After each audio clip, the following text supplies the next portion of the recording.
आ जाओ वही दिया यहीं से। ये सबसे पहला इंपॉर्टेंट पार्ट है। वो क्या है? पेशेंट तो आया, एक्यूट डिजीज का है, सिम्टम लेना है, कहां से लोगे, क्या लोगे? You must have in your mind that what you will take in this particular case at this situation, and that is very well described in your aphorism number 6. क्या कहता है Hahnemann? Take note of nothing. कुछ भी नहीं लिखना है, except the changes in the state of the health of the body and mind. Changes मतलब अगर एक्यूट है 3 दिन से हुआ है तो 3 दिन के बाद का चेंज लोगे ना, या 1 हफ्ता पहला भी उठाओगे? 3 बात खत्म हो गया। एक पेशेंट है, उसको मीठा बहुत अच्छा लगता है, एक पर्सन है सॉरी, मीठा बहुत अच्छा लगता है, पानी बहुत पीता है, बहुत खुश रहता है, बात बात पे आंख में आंसू आ जाता है, थोड़ा इमोशनल भी है। अचानक से उसको 2 दिन से बुखार लग गया। अब जब से बुखार लगा, मीठा देख के उसको नॉसिएटिंग हो रहा है, थोड़ा सा हरी मिर्च स्पाइसी खाने को दिल कर रहा है, पानी का प्यास जो था जरूरत से ज्यादा बढ़ गया है, खूब ठंडा ठंडा पानी पीने को दिल कर रहा है। अब वो जो चुपचाप था, हंसता रह रहा था, अब उसे एक सवाल पूछो तो चिड़चिड़ा से गुर्रा कर देखता है बिल्कुल। अब उसका डिजायर अगर लोगे तो क्या लोगे? डिजायर फॉर स्वीट,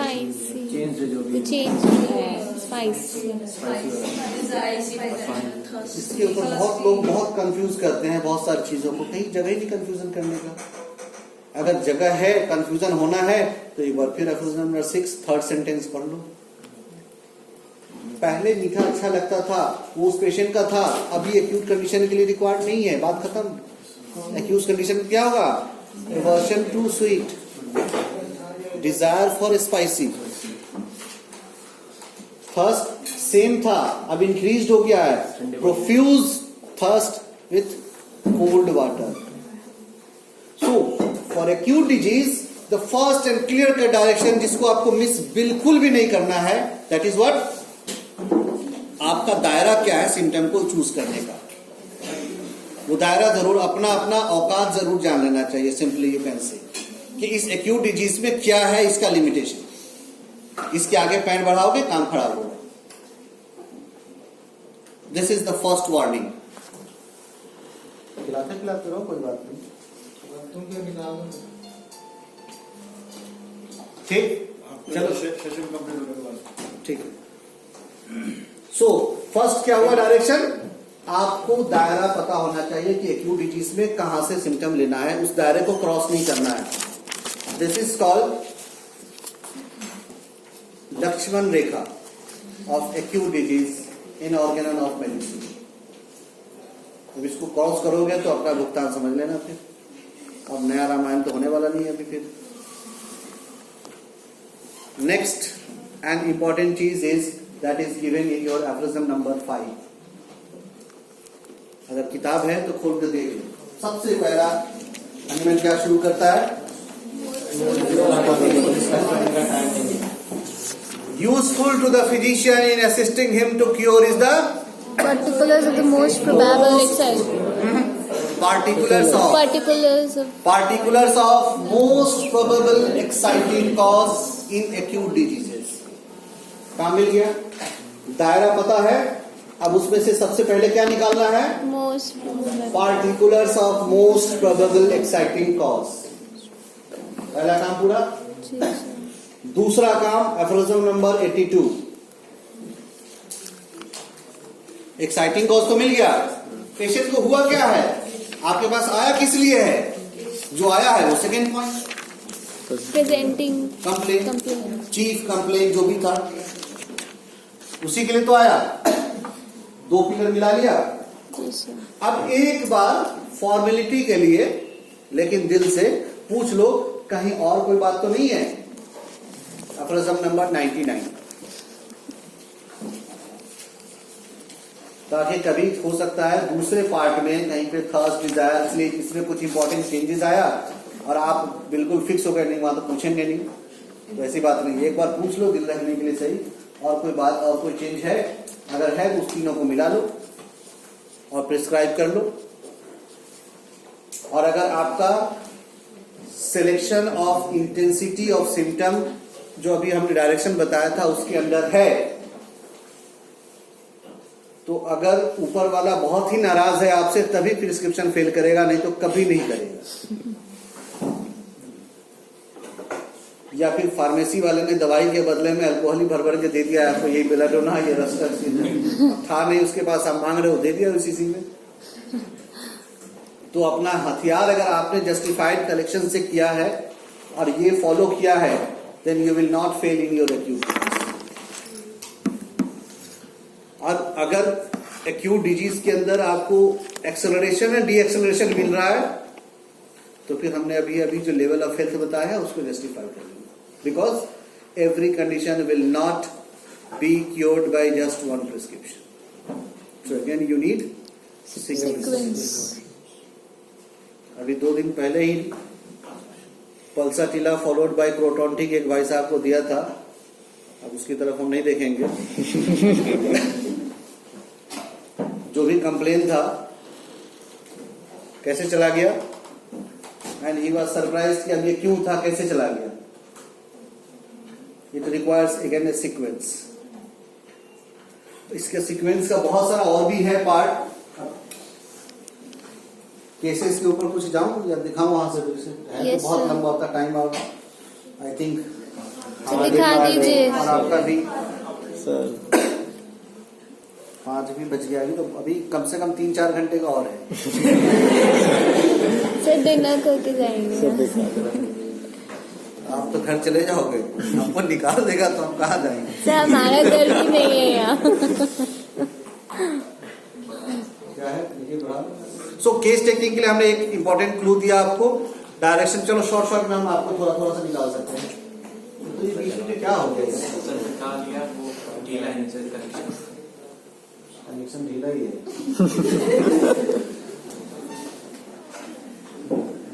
चलो ये कहाँ आया, वो केस टेकिंग के लिए इससे ऊपर जाओ, इससे ऊपर जाओ, ऊपर जाओ। और ये 3-4 डायरेक्शंस बताए हमने कि अकॉर्डिंग टू विच वे अगर आपको केस टेकिंग करोगे, इवेल्युएशन करते हो, तो either you have to follow Hahnemann's way, Boenninghausen way, Kent way और बोगर्स वे। ये 3-4 बहुत अच्छे सक्सेसफुल प्रिस्क्राइबर्स हैं होम्योपैथिक में। उसका डायरेक्शंस भी है। आप लोग ये जो आगे आगे बढ़ते जा रहे हैं ना, ये हम सॉफ्ट कॉपी उनको दे देंगे, उनका जो नेक्स्ट मैगजीन निकलेगा उसमें आप लोग को मिल जाएगा, आप लोग अपना कांटेक्ट में रहना, ठीक है। तो ये सारा डायरेक्शन इसमें डिटेल्स में लिखा हुआ है। इसमें से हम सिर्फ आपको एक मिनट जाओ,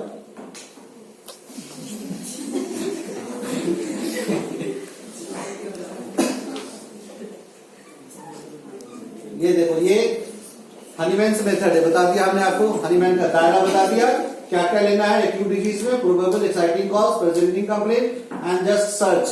एफरोजम 99, एफरोजम नंबर 5, 153 जो है वो 5, ऊपर वाला 5 और 82, 5, 82, 99 एक्यूट डायरेक्शन और case taking complete. Next, Boenninghausen emphasizes the concept of grand symptom. अब इसके लिए फिर एक अलग नेक्स्ट ग्रैंड सिम्टम एनालॉजी क्या है, सिम्टम क्या है, कंप्लीट सिम्टम क्या है। In short check it out, ये वाला फॉर्मेशन है for Boenninghausen. All the location, all the sensation, all the modalities and rest the concomitant, complete the case. Next, this is Boger's way, Boger Boenninghausen, Cyrus Maxwell Boger. नाम पता है ना पूरा? बोनी-हुसैन का कौन बताएगा?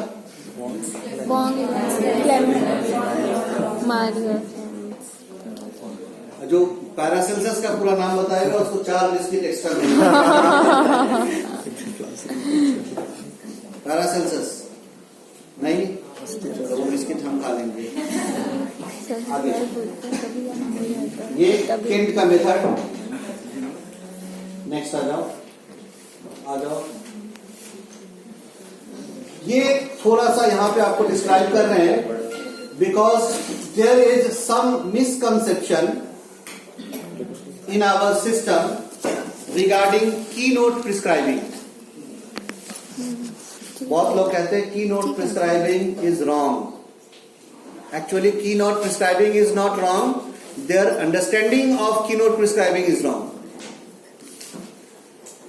और उसको ये स्लाइड में यहां देख लो, ये तो लिखा हुआ है ईबी नैश, अगर उसका therapeutic pocket leadership homeopathic practice है, उसमें पहला मेडिसिन है नक्सोनिका। अब उसका लास्ट पैराग्राफ कर लेना यहाँ पे। Homeopathically in homeopathy we have two type of approaches during treatment. एक केस ऐसा, दूसरा केस ऐसा। जो पहला वाला है that is called keynote. Keynote actually we are having biased by symptomatic treatment. हम सिम्टोमेटिक ट्रीटमेंट को कीनोट सिम्टम समझ लेते हैं। This is not so. Keynote prescription is not at all symptomatic treatment. Symptomatic treatment is wrong. Keynote symptom is a way of prescribing. अब keynote क्या है, symptomatic क्या है, that must be clear to us.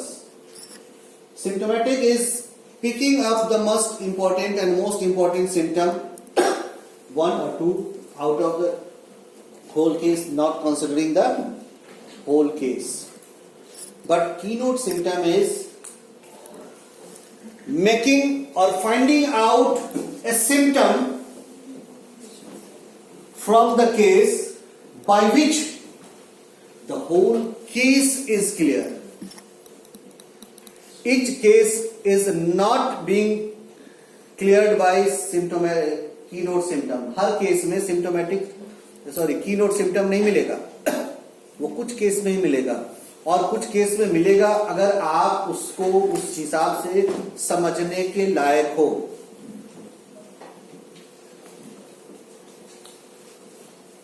आपने जो क्या बोलते हैं उसको, जो इशारों में बताता है, सुना है? तो वहां अगर वो ऐसे कर दे तो क्या मतलब होता है उसका? थैंक यू कहते हैं। और वो एक ऐसे कुछ करके हाथ मिला के ऐसे जब लगाता है, ये झुके बगैर, झुकना नहीं है, सिर्फ ऐसे मिलाए तो करके दिखाइए। समझ नहीं आ रहा, नहीं दिखाई दे रहा। एक लैंग्वेज में, एक इशारे में एक सेंटेंस कहा जा सकता है कि नहीं? Yes sir. एक रिफ्लेक्शन में बहुत सारी मैसेज दी जा सकती है कि नहीं? हम एक बार में देखें और ऐसे हंस के देखें और एक बार में ऐसे देखें, मैसेज एक ही है दोनों में? क्या एक ही वर्ड है सिर्फ? So keynote prescribing is not a child's play. Keynote prescribing के लिए you must have to master in materia medica and homeopathic philosophy. Until and unless you have in-depth knowledge of materia medica. एक छोटी सी बात बताते हैं कि आप किसी भीड़ में खड़े हो और उस भीड़ में ये आपको दूर से दिख जाए तो देखने के बाद भी एक बार सोचोगे कहीं देखा है इनको, या बहुत नजदीक में हो तो जब देख लोगे तो पहचान लोगे। लेकिन अगर आपका बहुत कोई क्लोज्ड, बहुत लव्ड वन अगर हल्के से भी निकल जाए तो उसके हल्के शैडो से भी पहचान में अभी अभी वो गया है, आता है कि नहीं रिफ्लेक्शन में। इवन कभी कभी किसी के way of walking, way of talking आप डिफाइन करो, नहीं ये तो वही है, ये उसी का अंदाज है, पूरा पिक्चर तो आया नहीं था आपके सामने, but you are able to confidently identify that by this minor indication. This is called keynote. अब उस कीनोट तक पहुंचने के लिए उतना क्लोज होना पड़ेगा उससे। अभी अभी आए और अभी अभी कीनोट प्रिस्क्राइब करने लगे।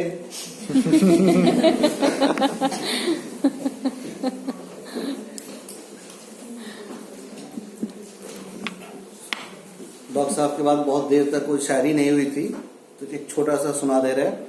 इरशाद। बहुत पहले से इन कदमों की आहट जान लेते हैं, बहुत पहले से इन कदमों की आहट जान लेते हैं, तुझे ए जिंदगी हम दूर से पहचान लेते हैं। This is called keynote. और अगर ये पहचान तो आप कीनोट प्रिस्क्राइब करने के लायक नहीं हो, and you should not attempt it. अगर अटेम्प्ट करोगे तो फिर वही सिम्टोमेटिक जाओगे, गलत बात होगी, गलत फहमी फैलेगी।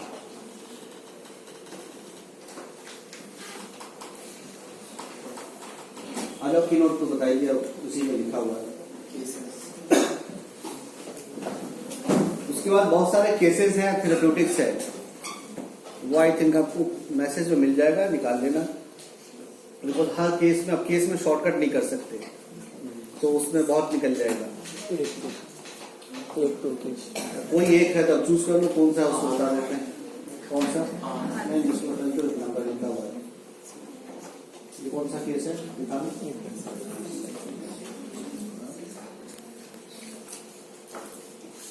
एपेंडिसाइटिस वाला केस है, नीचे जाओ तो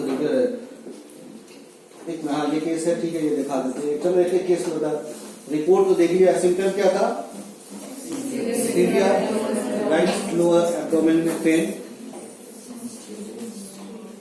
कांस्टेंट पेन बना हुआ है, no mark modality, patient is being characterised by association of nausea and urging to stool, sometimes without evacuation। दर्द के साथ ये बार बार उसको बाथरूम जाना पड़ रहा है, बार बार फ्रीक्वेंटली। ये केस था, ये रिपोर्ट है। एक मिनट रुको, प्रिस्क्रिप्शन पे आओ। ये आयरिस टेनेक्स प्रिस्क्राइब किया था, कोई रिजल्ट नहीं मिला, इसलिए हमने दोनों लिखा था।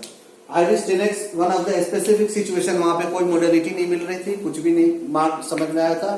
फर्स्ट प्रिस्क्रिप्शन दिया था, रिपीटेड 10 मिनट्स पे, 3-4 घंटे के बाद भी रिपोर्ट आया, नहीं खराब नहीं हो रहा है, और जो बहुत दर्द हो रहा है, क्यों तो बार बार हम कि आराम से एक जगह लेट के रहो, तो नहीं कैसे आराम से लेटे, बार बार बाथरूम जो जाना पड़ रहा है। अब उसने और झिंझला के कहा था, हमने उसको एडवाइस दिया कि लेटे रहो कुछ देर और, दवाई कंटिन्यू रहो, तो कैसे लेटे रहे, बार बार बाथरूम जो जाना पड़ रहा है। This gives me a concomitant situation, and then I prescribe the next remedy, शाम तक आराम। और एक्यूट डिजीजेस में एक और चीज देख लेना, अगर आप एक्यूट डिजीज पे आपका कमांड है तो आपका क्लिनिक का ग्राफ ना ऐसे उठेगा। एक्यूट डिजीज ट्रीट करना आसान है, कोई दिक्कत नहीं है। क्रॉनिक डिजीज में एक्चुअल डॉक्टर का एग्जाम होता है कि कितने पानी में है, लेकिन जल्दी नाम नहीं होगा, नाम होते होते कम से कम 4 साल मिनिमम। उसके पहले क्रॉनिक केसेस में आपको जल्दी नाम नहीं मिलेगा। एक्यूट डिजीज में क्या है, 3-4 देखोगे, अगले हफ्ते से लोग आगे आ रहे, वहां तो ठीक हो जा रहा है। कम मेहनत, कम इन्वेस्टमेंट, ज्यादा benefit. Next case, urticaria of whole body since 10 days, modality देख लो।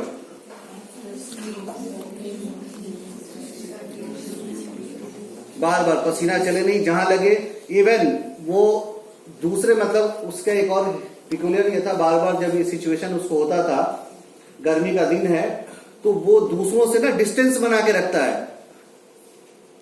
अपना पसीना तो दूसरे का भी पसीना उसको लग जाएगा ना, तब भी उसको वहां से घुस जाएगा शुरू अर्टिकेरिया। लोग समझेगा अच्छा ऐसा क्यों है, थोड़ा हमको छुआछूत समझ रहा है, etcetera this, but this is symptom. Modality तो बहुत है, आफ्टर स्लीप भी देखोगे, वॉकिंग भी है, बट हमने ड्यूरिंग स्वेटिंग इसको बोर्ड में इसलिए रखा है। अब वो फिर इवेल्युएशन वगैरह कभी अगर करेंगे तो दिखा देंगे। नेक्स्ट जाना,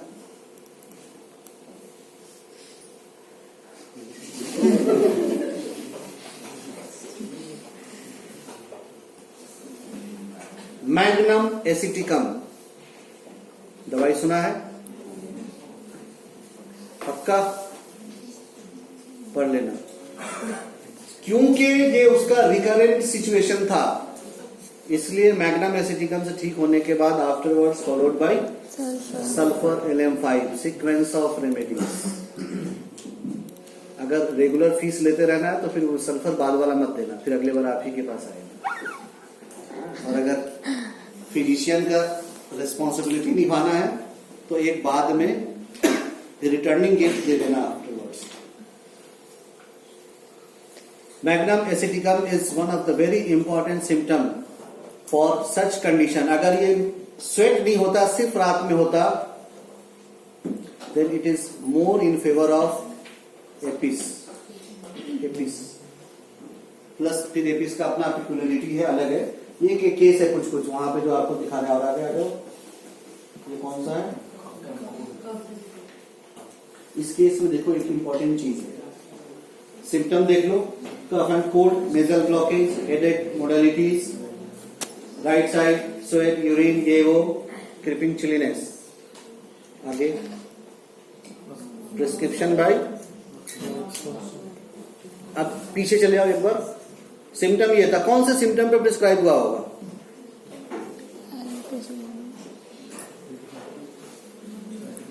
अभी अभी हमने भी बताया था, कंडीशंस निकालो। अब ये कोल्ड कफ का है, इसमें क्या खास बात है?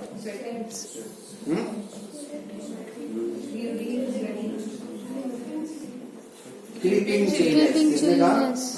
Creeping chilliness. This is the Marxol. This is the concomitant of that drug. क्या होता है क्रीपिंग चिलीनेस? पेशेंट से समझोगे कैसे? चीज मचती है। पायरोजेन और बैप्टिस्टिया की तरह पीठ पे सांप नहीं चलेगा। अक्सर आपने सुना होगा बदन सिहलना, समझते हो? बैठे ऐसे हो जाता है, ऐसे लगा जैसे कुछ चल गया और ऐसे हिल जाएगा। This is called creeping chilliness. और वो उस टाइम में अगर मार्क्ड हो, then think of this. Next figure,